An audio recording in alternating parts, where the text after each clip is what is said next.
Hello, beautiful souls. My name is Carolyn and I'm abnormal. Thank you so much for clicking on this video. This channel is all about true crime, mystery, and anything abnormal. So let's get right into today's story. Today's story takes place in Sydney, Australia. As a young child in suburban Sydney, Australia, Will Matheson appeared to be a fairly average, normal child. But his life at home was anything but normal. Will was born in 1982 to two extremely intelligent and talented parents, but their eccentricities were beyond extreme. His mother was a professional violinist. His father was a former teacher and musician who liked to collect junk as a hobby. As a young boy, Will and his father would roam the streets of Sydney, Australia, looking through garbage bins, going through dumpsters, looking for anything that his father would find interesting. And then they would collect all the junk and bring it home. Will's parents were extreme hoarders. Their house was full from floor to ceiling in every room with just all of this junk that probably you or me would consider garbage. But when people are hoarders, they develop this strong attachment to items that most people think is garbage, but to them, they place this significance on having all of these items. You could barely walk through the house. There was just a small path going from each room for you to travel throughout the house. It was just on all sides, the entire room, literally floor to ceiling, just junk. The hoarding had gotten so bad that Will's parents were no longer able to sleep in their bedroom because they had collected so much junk and filled the entire bedroom. So his parents slept in the kitchen on the floor on a very small mattress because they simply did not have any room in the house to sleep anywhere. Both his mother and father struggled with mental health issues. He also had an older brother named Edward who had been diagnosed as schizophrenic.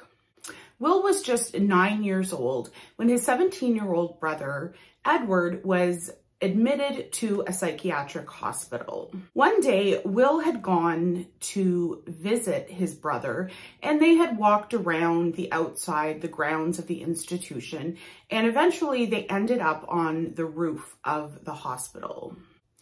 And 9-year-old Will witnessed his brother jump to his death off of the building. Now, I cannot imagine what that would do to a 9-year-old's mind. I have no idea how you would process something like that, being such a young age and witnessing something so violent.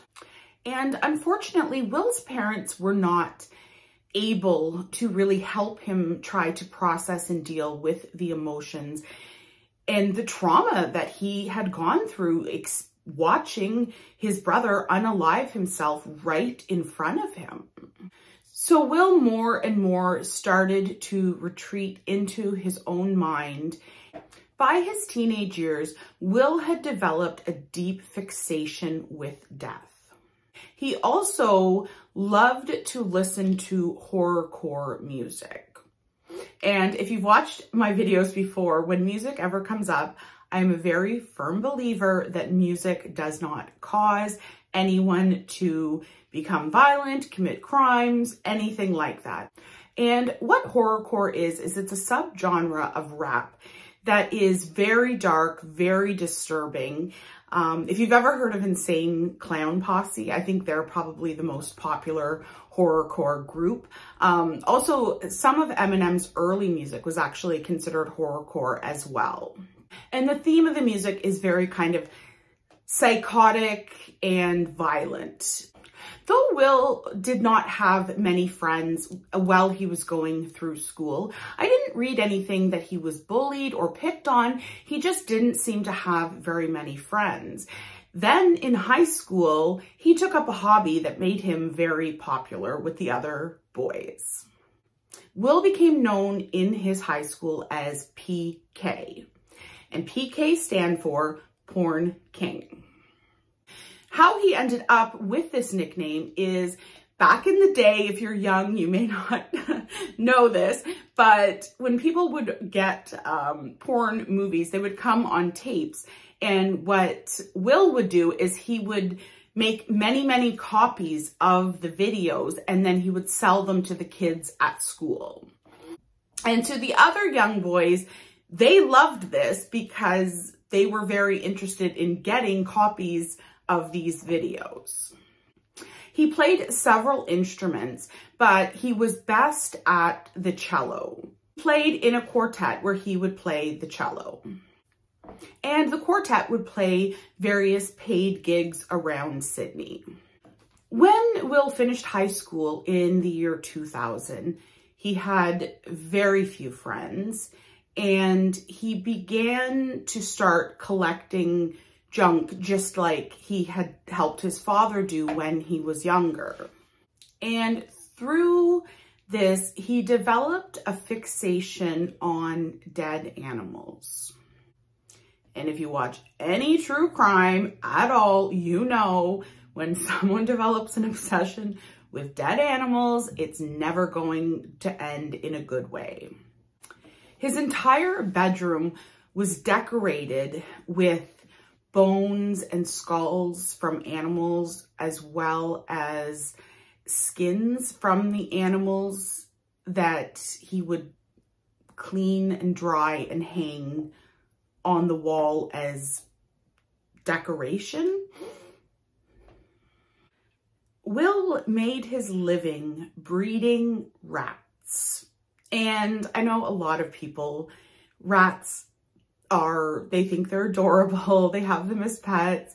I'm terrified of rats. I know it's completely irrational, but I have a very deep fear of rats.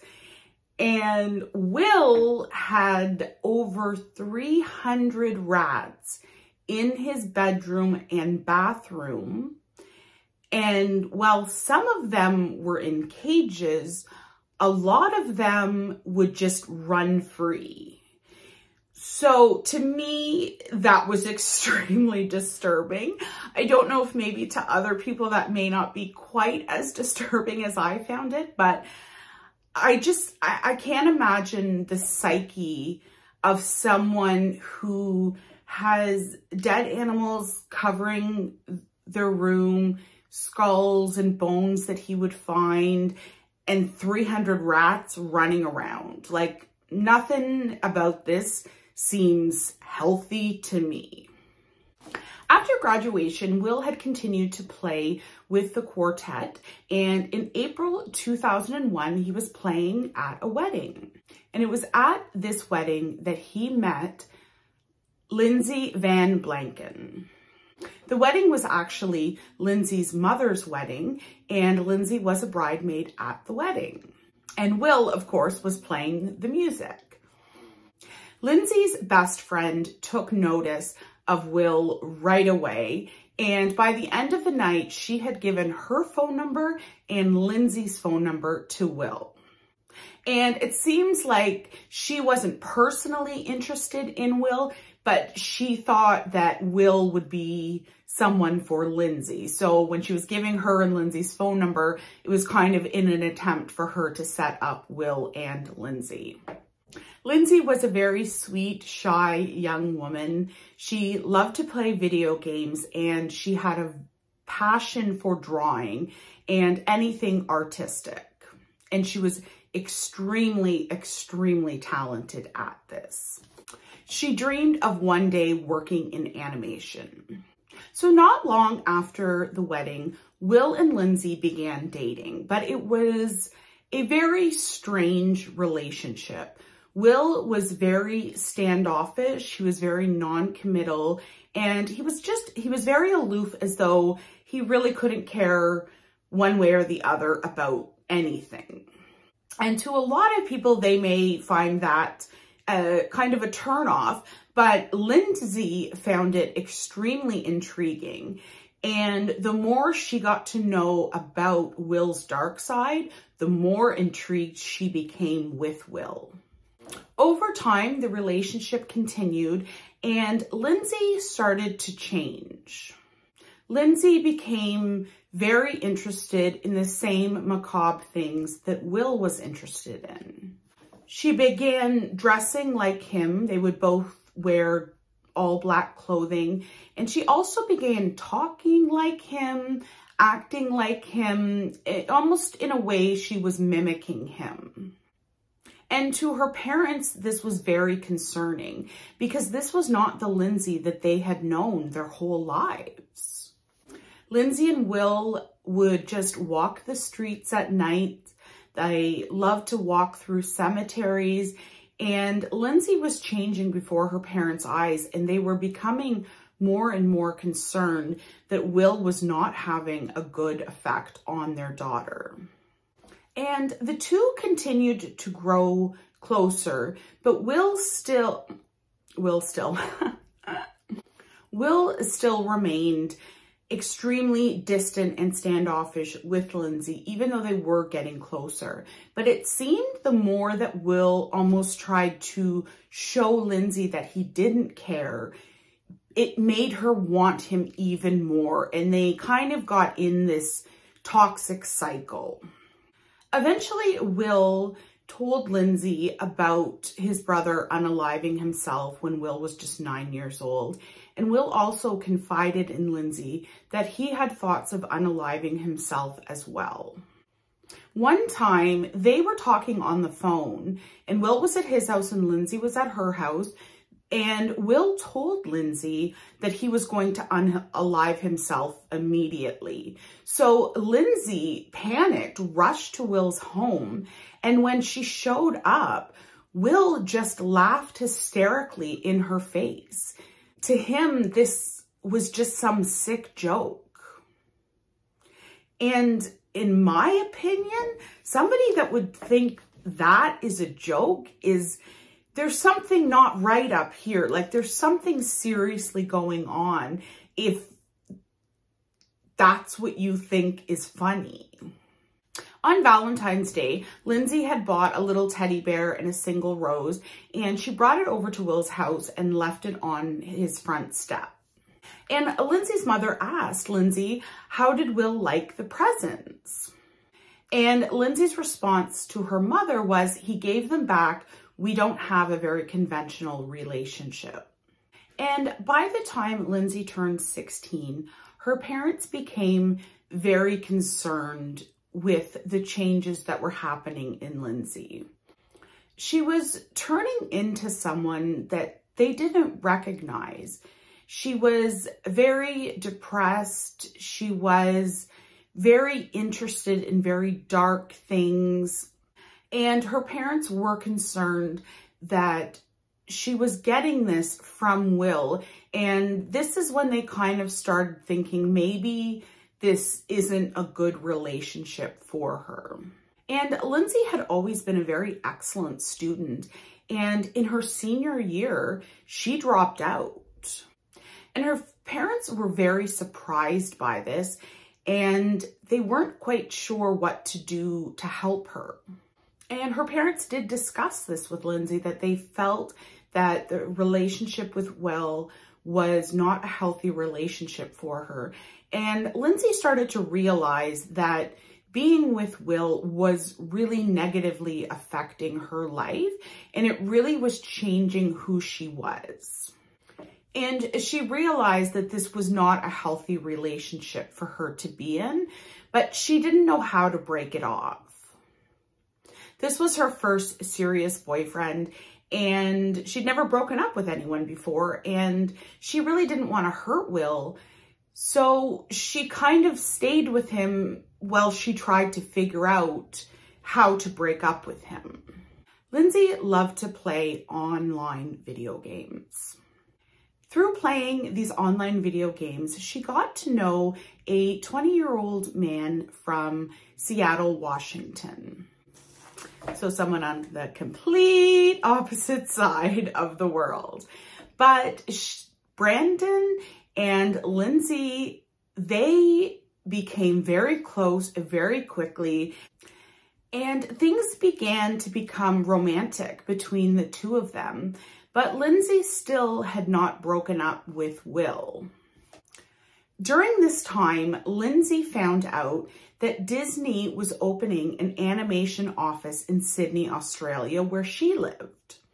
And to Lyndsay, this was a dream job. Disney was looking to hire trainee animation artists. So Lyndsay submitted some of her illustrations, and out of 300 people who had applied for this, Lyndsay was the one who got the job. So she was obviously extremely talented, and she had just got her dream job at Disney. And at this time, her parents saw a huge change in Lyndsay. She was happy, she was excited for life, she was looking forward to so many things, and they were really happy with the direction that Lyndsay's life was going. Her and Brendan were in love, and Brendan proposed, and Lyndsay said yes. On September 8th, 2003, Lyndsay knew she needed to break up with Will. Brendan was flying to Sydney the next day to meet Lyndsay for the first time, and she knew she needed to end things with Will.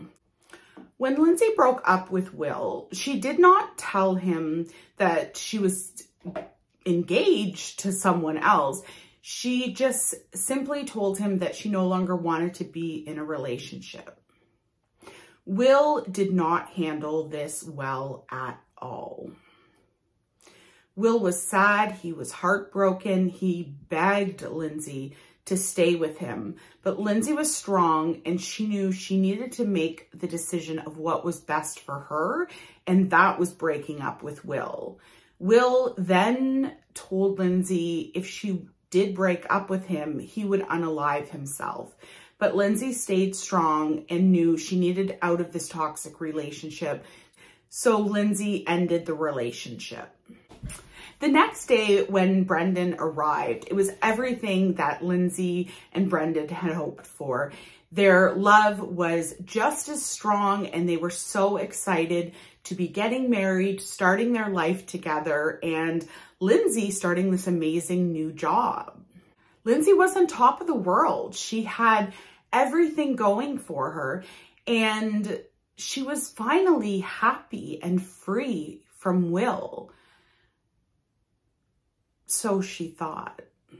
But unfortunately, Lyndsay would never, ever be free from Will, because Will had no intention of letting Lyndsay go. He began stalking Lyndsay. Eventually, Will saw Lyndsay with Brendan, and he exploded in anger and confronted Brendan. But Lyndsay and Brendan were not going to let Will stop them. They were happy, they were going to be together, and that's what should have ended up happening. But unfortunately, that's not what happens. Will had told a lot of his friends that he would never let Lyndsay go. He was madly in love with her all of a sudden, because when they were together, it didn't seem like he cared about her at all. But as soon as she didn't want him, all of a sudden his feelings became extremely intense. And he also said that as much as he loved her, he hated her just as much for breaking up with him. Will was terrifying Lyndsay because his stalking was not just stalking, it was so excessive. He would stalk Lyndsay every single day. He would follow her to work, home from work, and when she would be at home, he would stand across the street from her house and just stare at the house for hours and hours and hours. Will wanted Lyndsay to know that he was going to be a part of her life, whether she wanted it or not. And when I was reading this part of the story, I thought, why did Lyndsay or her parents not contact the police? Because I did try to find out, because if that was happening to me, I would call the police and get a restraining order. But there was never a restraining order taken out against Will, as far as I could find. And there was no mention on any of the sources that I looked at saying that anyone had ever gone to the police about this. And in this situation, the stalking was so extreme that the police definitely should have been involved at this point. But I think Lyndsay and her parents just thought they would give Will time and he would eventually move on to something else. But Will was never moving on. And unfortunately, neither was Lyndsay. Lyndsay and Brendan were planning to travel back to America, to Seattle, to visit his parents for Christmas. One day, Lyndsay received a text from Will that just said, "I see you." And she talked to her mother about it and explained how scared she was and how worried she was and how uncomfortable she was, and she just didn't know what to do. And this was in November. So her mother said, you know, in December, you're going to America, to Seattle, to meet Brendan's parents. So that'll give you a break from Will. But Lyndsay would never get a chance to make that trip. And Will was going to make sure of it. On November 24th, one of Lyndsay's co-workers saw Lyndsay outside arguing very intensely with a male. And the co-worker who saw this happening decided that he didn't want to get involved, and so he didn't say or do anything. Which, I mean, if you see, you know, two people in an argument, if there's nothing physical going on, most people are not going to interject in that situation. Unfortunately, that day when Lyndsay took the train home from work, after she got off the train, she would never be seen alive again.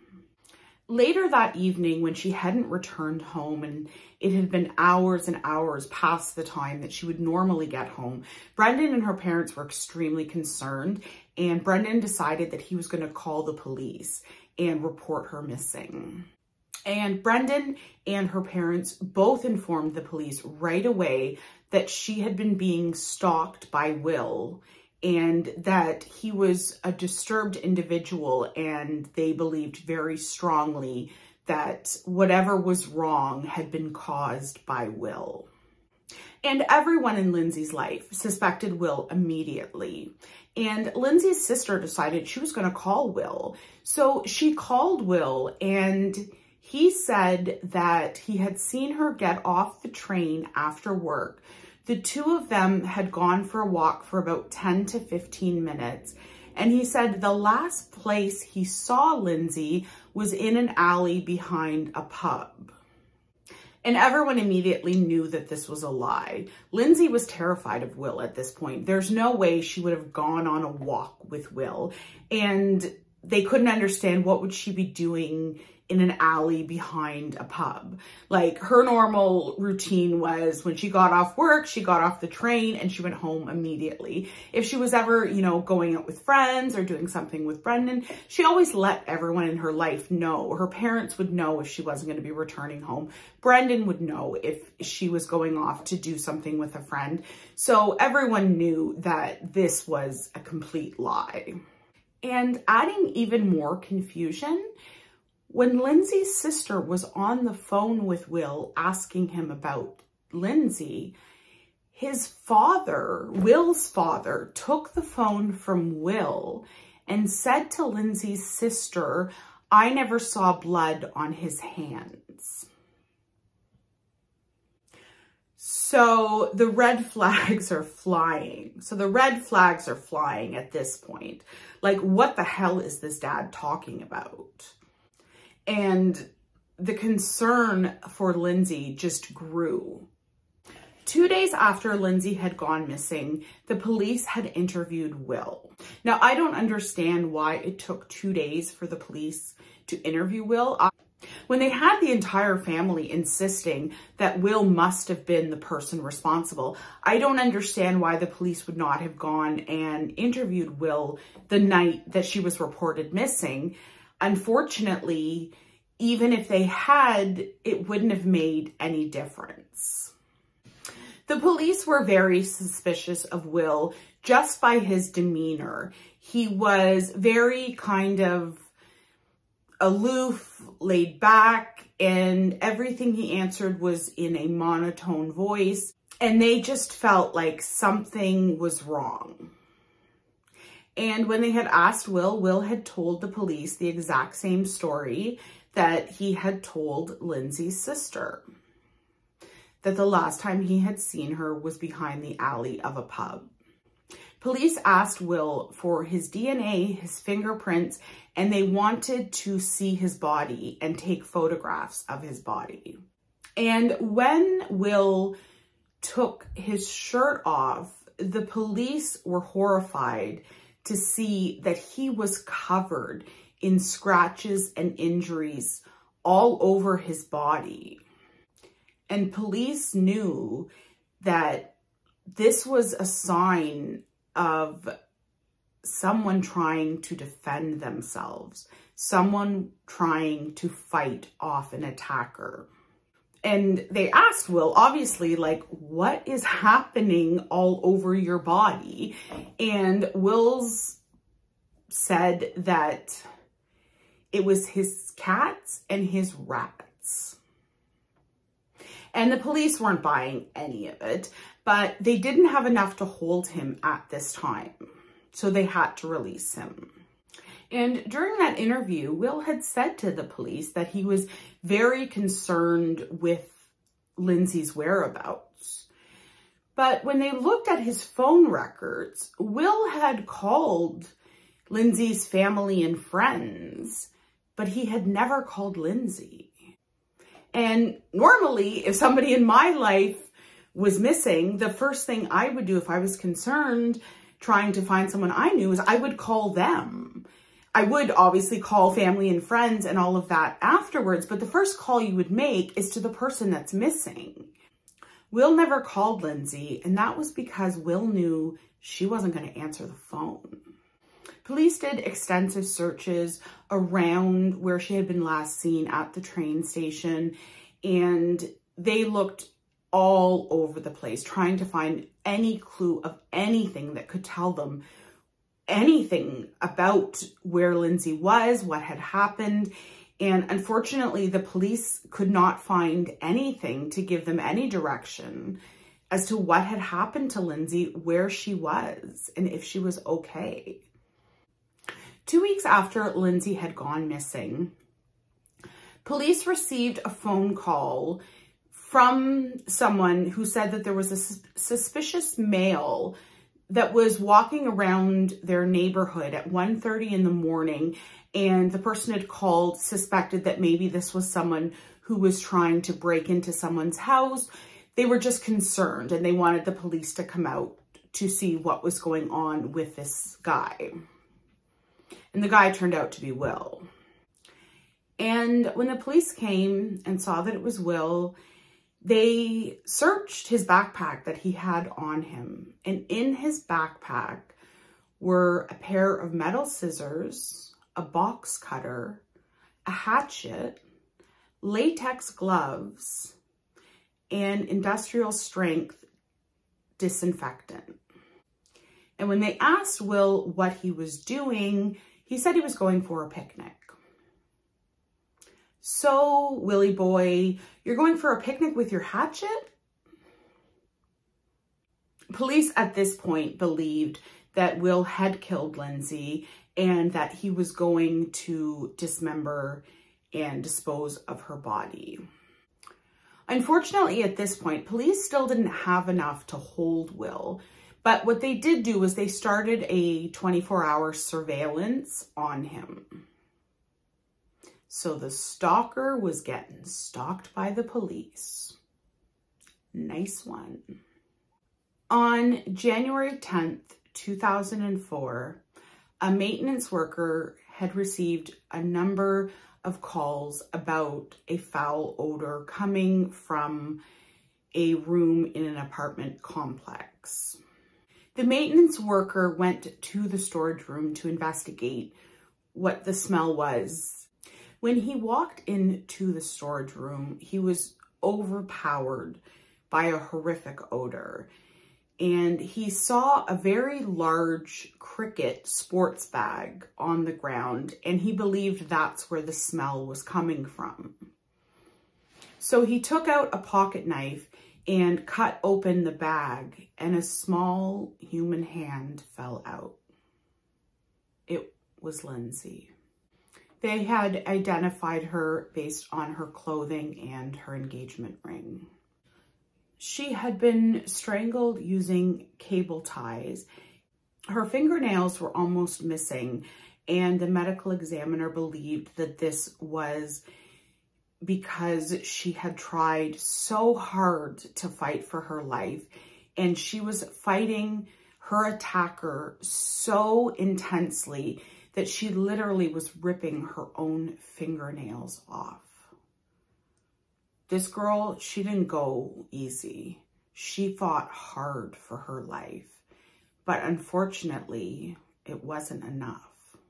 And after she had died, she had been folded, put in the large cricket sports bag, and had been left in that storage room for 8 weeks.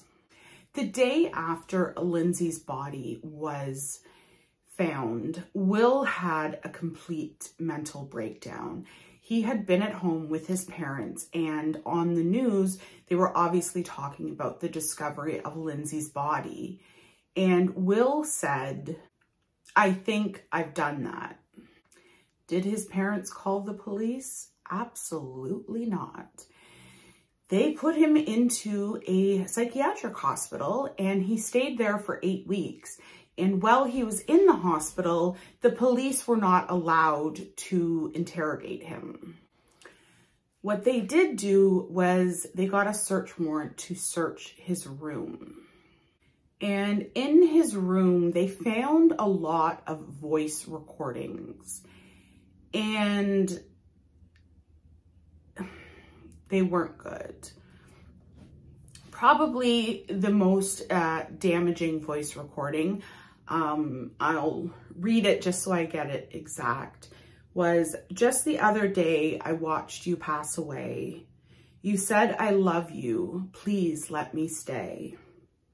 Help is not here for you or me. Close your eyes. Where you go, I will be. I'll meet you in eternity.'" They also found a lot more voice recordings, and in all of the voice recordings, Will spoke about Lyndsay in the past tense. When Will's father was interviewed, he admitted to police that he had been shopping with his son a few weeks before Lyndsay went missing, and his son had bought a very large cricket sports bag, exactly like the one that Lyndsay had been found in. There was also CCTV footage of him purchasing the bag. Also, while police were searching Will's room, they came across Lyndsay's diary. And in Lyndsay's diary, she would write notes, but more importantly, she would draw a lot of her illustrations and ideas for things that she wanted to draw. And her parents told the police Lyndsay would never part with that diary. It was extremely important to her, and she would never have given that to anyone. Police then took Will for a walk, and they took him for a walk to the storage room where Lyndsay had been found. And while they were at the storage room, Will admitted that he and Lyndsay had been there together, but he was still denying that he was the person who had killed her. In Will's next interview, he told police that he was hearing voices. So the police asked him, "What are the voices saying?" And Will said that the voices were telling him to cause destruction, to harm other people, and to harm himself. On May 19th, 2004, Will was finally arrested for Lyndsay's murder. And despite Will's claims that he was suffering from a mental illness and that was the cause of him killing Lyndsay, police were very easily able to prove that the murder was very premeditated. The bag she was found in, he had bought it weeks before. So nobody's buying your shit, Will. Thankfully. In 2006, Will was convicted of the murder of Lyndsay. He was sentenced to 18 years in prison with the possibility of parole with a maximum sentence of 27 years. 27 years? The sentences in these cases sometimes just blow my mind. You have taken this beautiful, bright, young woman who had an amazing future ahead of her. She had her dream job. She was planning to get married. She was in love with her fiance, and everything in her life was going amazing. And Will just came and stole that from her. And all he was given was 27 years, and it gets worse. In 2015, the courts ruled that a legal error had been made in Will's trial, which would allow him to be eligible for parole in 2022. This year. In April 2022, Will went for his parole hearing, and very thankfully, it was denied. Thank you so much for joining me. And if you enjoyed the video, give it a like. If you'd like to see more from me, subscribe, and I will see you in the next one.